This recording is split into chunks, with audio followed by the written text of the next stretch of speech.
right now I'm going to just read a quote from Edward Mendell House and what he had to say in a private meeting with Woodrow Wilson, president between 1913 and 1921, from the private papers of Woodrow Wilson. Quote, "Very soon, every American will be required to register their biological property in a national system designed to keep track of the people, and that will operate under the ancient system of pledging.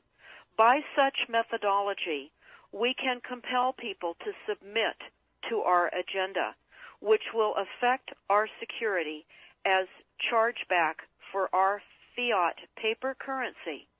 Every American will be forced to register or suffer not being able to work and earn a living. They will be our chattel, and we will hold the security interest over them forever by operation of law merchant under the scheme of secured transactions. Americans, by unknowingly or unwittingly delivered the bills of lading to us, will be rendered bankrupt and insolvent, forever to remain economic slaves through taxation secured by their pledges.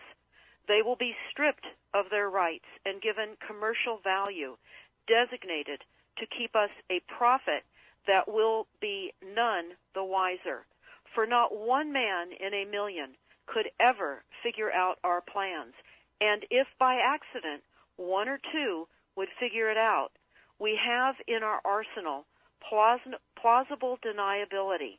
After all, this is the only logical way to fund government, by floating liens and debt to the registrants in the form of benefits and pledges.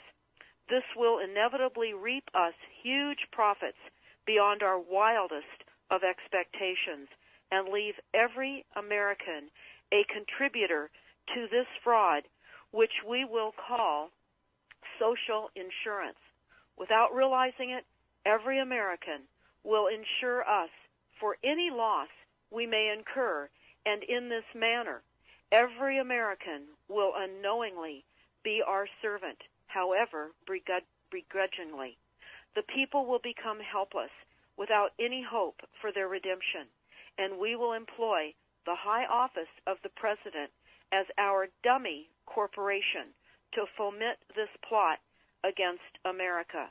Having established plausible deniability, even if people become enlightened that they had a remedy and pursued it, the attorneys, judges, and legislators could claim that they did not understand the people's claims, especially if the technical requirements for achieving it were not followed pursuant to statutory requirements, requiring the public schools to teach civics, government, and history classes out of federally approved, politically correct textbooks written by the publishing houses owned by the owners of the Federal Reserve would assure that the people would not discover the remedy for a long time, if ever. I would recommend that everyone read Fruit from a Poisonous Tree by Melvin Stamper, M-E-L-V-I-N, Stamper, S-T-A-M-P-E-R. That is Fruit from a Poisonous Tree. This is out of Chapter 2 of Fruit from a Poisonous Tree.